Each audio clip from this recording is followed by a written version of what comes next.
بسم اللہ الرحمن الرحیم نحمده ونصلی علی رسولہ الکریم والحمد للہ رب العالمین باب ما یقولہ اذا رکب دابتہ للسفر سفر کے لیے سواری پر سوار ہوتے وقت کیا دعائیں پڑھیں۔ امام نووی رحمہ اللہ یہاں سے سفر کی دعائیں ذکر فرمائیں گے، یعنی سفر میں کون سی دعائیں پڑھنی چاہیے، آپ صلی اللہ علیہ وآلہ وسلم نے ہمیں کیا تعلیمات دیں، وہ اس باب کے تحت بتائی جائیں گی۔ قال اللہ تعالی وَجَعَلَ لَكُم مِّنَ الْفُلْكِ وَالْأَنْعَامِ مَا تَرْكَبُونَ لِتَسْتَوُوا عَلَى ظُهُورِهِ ثُمَّ تَذْكُرُوا نِعْمَةَ رَبِّكُمْ إِذَا اسْتَوَيْتُمْ عَلَيْهِ وَتَقُولُوا سُبْحَانَ الَّذِي سَخَّرَ لَنَا هَٰذَا وَمَا كُنَّا لَهُ مُقْرِنِينَ وَإِنَّا إِلَىٰ رَبِّنَا لَمُنْقَلِبُونَ۔ اللہ جل شانہ کا ارشاد ہے، اور تمہارے لیے کشتیاں اور چوپائے بنائے جن پر تم سوار ہوتے ہو تاکہ تم ان کی پیٹھ پر سیدھے ہو کر بیٹھو، پھر جب تم سیدھے ہو کر بیٹھ جاؤ تو اپنے رب کی نعمت کو یاد کرو اور کہو پاک ہے وہ ذات جس نے اس جانور کو ہمارے لیے تابع کر دیا، ہم اس کو قابو کرنے والے نہیں تھے اور بے شک ہم اپنے رب کی طرف پھرنے والے ہیں۔ تو اس آیت میں بھی اللہ تعالیٰ نے سفر کا یہ طریقہ بتایا کہ جب سفر کرو تو یہ دعا پڑھو، یعنی یہ یاد رکھو کہ اگر تم سواریوں پر قادر ہو تو یہ اللہ تعالیٰ کی مہربانی کی وجہ سے ہے، اور دوسرا یہ کہ جیسے تم دنیاوی سفر پر جا رہے ہو تم یہ یاد رکھو کہ حقیقی سفر آخرت بھی ہمارا ہے، یعنی دنیاوی سفر میں آخرت کے سفر کا بھی ذہن میں ہونا چاہیے کہ جس طرح ہم دنیا کے سفر میں آسانی تلاش کرتے ہیں ایسے ہی آخرت کے سفر میں اعمال کے ذریعے آسانی اور سہولت کو تلاش کیا جائے۔ تو اللہ تعالیٰ نے یہاں پر آخرت کے سفر کو بھی وَإِنَّا إِلَىٰ رَبِّنَا لَمُنْقَلِبُونَ کہہ کر آخرت کے سفر کی یاد دہانی کروائی۔ وَعَنْ ابن عمر رضی اللہ عنہما ان رسول اللہ صلی اللہ علیہ وسلم کان اذا استوى على بعیرہ خارجا الى سفر کبر ثلاثا ثم قال سبحان الذي سخر لنا هذا وما كنا له مقرنين وإنا إلى ربنا لمنقلبون اللهم إنا نسألك في سفرنا هذا البر والتقوى ومن العمل ما ترضى اللهم هون علينا سفرنا هذا واطوي عنا بعده اللهم أنت الصاحب في السفر والخليفة في الأهل اللهم إني أعوذ بك من وعثاء السفر وكآبة المنزل وسوء المنقلب في المال والأهل وإذا رجع قالهن وزاد فيهن آئبون تائبون عابدون لربنا حامدون رواہ مسلم۔ حضرت ابن عمر رضی اللہ عنہما سے روایت ہے کہ آپ صلی اللہ علیہ وآلہ وسلم سفر پر روانہ ہوتے وقت جب اپنے اونٹ پر سیدھے ہو کر بیٹھ جاتے تو 3 بار اللہ اکبر کہتے، پھر یہ دعا پڑھتے، یعنی سبحان الذی سخر لنا، یعنی پاک ہے وہ ذات جس نے اس جانور کو ہمارے لیے تابع کر دیا، حالانکہ ہم اس کو مسخر کرنے والے نہیں تھے، بے شک ہم اس کی طرف لوٹ کر جانے والے ہیں۔ اے اللہ، ہم تجھ سے اپنے اس سفر میں نیکی اور تقوی کا اور ایسے عمل کا جسے تو پسند کرتا ہے سوال کرتے ہیں۔ اے اللہ، ہمارے اس سفر کو ہمارے لیے آسان کر دے، اس کی دوری کو لپیٹ دے، اور اے اللہ تو ہی سفر میں ہمارا ساتھی ہے اور اہل و عیال کا محافظ ہے۔ اے اللہ، میں سفر میں سختی، خوفناک مناظر اور واپسی پر مال اور گھر اور اولاد میں بڑی تبدیلی سے تیری پناہ مانگتا ہوں۔ جب آپ صلی اللہ علیہ وآلہ وسلم سفر سے تشریف لاتے تب بھی یہ دعا پڑھتے اور اس کے ساتھ مزید یہ بھی پڑھتے، ہم سفر سے واپس آنے والے ہیں، تیری طرف رجوع کرنے والے ہیں، عبادت کرنے والے ہیں اور اپنے رب کی تعریف کرنے والے ہیں۔ اس کو مسلم نے روایت کیا۔ معنی مقرنین مطیقین، یعنی مقرنین کے معنی ہے طاقت رکھنے والے. الواساء بفتح الواو و اسکان العین المہملہ و بالثاء المثلثہ و بالمد وہی الشدۃ. الواسا واو پر زبر عین ساکن اور سا اور اس پر مد بمانا سختی. الکعبۃ بالمد وہی تغیر النفس من حزن و نحوی. الکعبہ مد کے ساتھ بمانا غم اور الم وغیرہ سے نفس انسانی کا متغیر ہو جانا. المنقلب المرجع یعنی منقلب کا معنی ہے لوٹنا. اس حدیث مبارک میں آپ صلی اللہ علیہ وآلہ وسلم نے بہت ہی جامع دعا بتائی.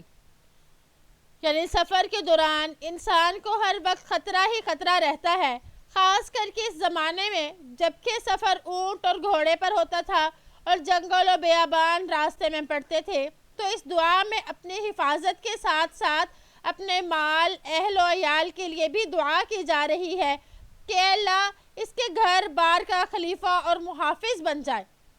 سوچا جائے جس کے گھر کا خلیفہ اور نگہبان اللہ ہو تو پھر اس کا کوئی کیا بگاڑ سکتا ہے.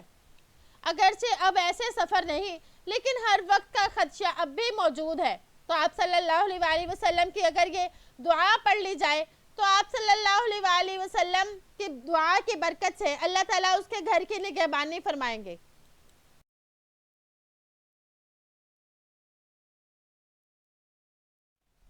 وعن عبد الله بن سرجس رضي الله عنه قال كان رسول الله صلى الله عليه وسلم إذا سافر يتعوذ من وعثاء السفر وكعبة المنقلب والهور بعد الكون ودعوة المظلوم وسوء المنظر في الأهل والمال.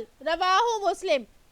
حضرت عبداللہ بن سرجس رضی اللہ عنہ سے روایت ہے کہ رسول اللہ صلی اللہ علیہ وآلہ وسلم جب سفر پر روانہ ہوتے تو سفر کی سختی، ناخوشگوار واپسی، کمال کے بعد تنزلی، مظلوم کی بد دعا اور اہل و عیال اور مال میں برے منظر سے پناہ مانگتے تھے. قال العلماء وبعناه بالنون والراء جميعا الرجوع من الاستقامة أو الزيادة إلى النقص. قالوا ورواية الراء مأخوذة من تكوير العمامة وهو لفها وجمعها، ورواية النون من الكون مصدر كان يكون كونا إذا وجد واستقر. علماء فرماتے ہیں نون اور را دونوں صورتوں میں اس کا معنی استقامت یا زیادتی سے کمی کی طرف لوٹنے کے ہیں. البتہ را کی صورت میں یعنی کوٹ تکویر العمامہ سے ماخوذ ہے جس کے معنی پگڑی کو لپیٹنا اور جمع کرنا، اور کون یہ کانا یکون کا مصدر ہے جس کے معنی وجود اور ثابت ہونے کے ہیں. اس میں بتایا کہ اس حدیث میں جو لفظ ہے الحور بعد الکور، ایک جگہ ہے بعد الکور اور ایک روایت میں بعد الکون. تو اس کی تشریح بتائی کہ اگر اس کو بعد الکور کہا جائے تو پھر ہور بمعنی امامہ کے پیچ یا ہک کھول دینا ہے، اور کور کے معنی ہوتے ہیں امامہ کو بل دینا، یعنی امامہ باندھ کر اسے کھول دینا. تو یہ کنایا ہوتا ہے اصلاح کے بعد فساد سے، ایمان لانے کے بعد کفر میں مبتلا ہونے سے، اطاعت کرنے کے بعد معصیت میں پڑ جانے سے. تو مطلب یہ کہ اے اللہ اب ہم تیری اطاعت میں ہیں تو یہ نہ ہو کہ ہماری یہ حالت بدل جائے، ہم خراب ہو جائیں. اور اگر اس کو کون کے معنی میں لیا جائے یعنی الحور بعد الکون، تو کون کے معنی استقرار اور جم جانے کے ہیں. تو اس صورت میں مطلب یہ ہوگا کہ ہم اچھی حالت پر جمے ہیں تو اچھی حالت پر جمنے کے بعد لوٹ آنا یا اس میں کمی کرنا نہ ہو. یعنی اطاعت پر چلتے چلتے آدمی گمراہی کی طرف لوٹ جائے یا اطاعت میں کمی کرنے لگے تو اس طرح سے نہ ہو. تو یہ دونوں ہی طرح کے الفاظ جو ہیں یہ دونوں ہی الفاظ حدیث میں وارد ہوئے. پھر فرمایا ودعوت المظلوم، یعنی مظلوم کی بد دعا سے بچنا. مظلوم کی بد دعا جو ہے وہ ہر حال میں قبول ہوتی ہے اگرچہ مظلوم کافر ہی کیوں نہ ہو. اور ایک دوسری روایت میں یہ بھی آتا ہے کہ مظلوم کی بد دعا اور اللہ کے درمیان کوئی پردہ حائل نہیں ہوتا۔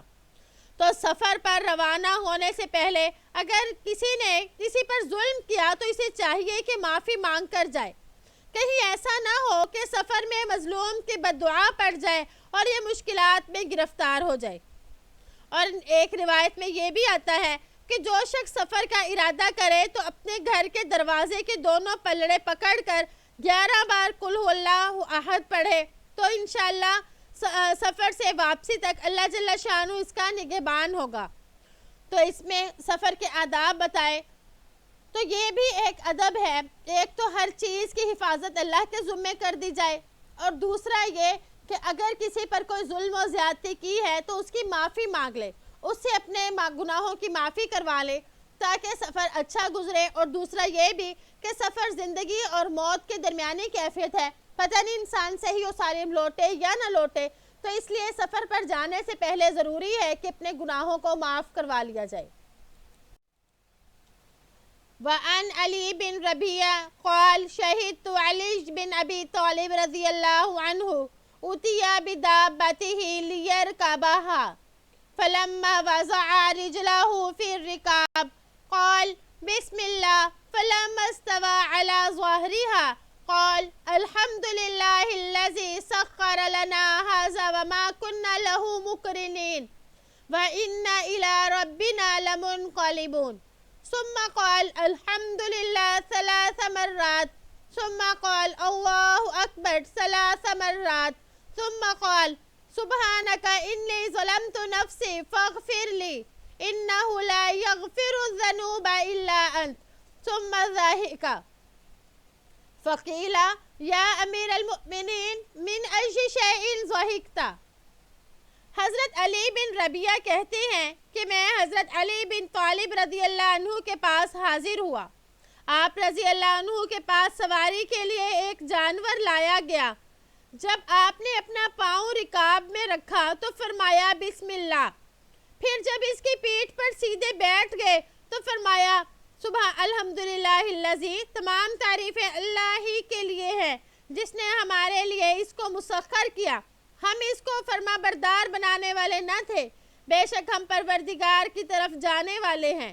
پھر 3 مرتبہ الحمدللہ، پھر 3 مرتبہ اللہ اکبر کہا اور کہا سبحانک انی ظلمت نفسی، یعنی بے شک میں نے اپنے نفس پر ظلم کیا، پس تو مجھے بخش دے، تیرے سوا کوئی گناہوں کو بخشنے والا نہیں۔ پھر آپ مسکرائے تو پوچھا گیا اے امیر المومنین آپ کیوں مسکرائے؟ قال رأيت النبي صلى الله عليه وسلم فعل كما فعلت ثم ضحك فقلت يا رسول الله من أي شيء ضحكت؟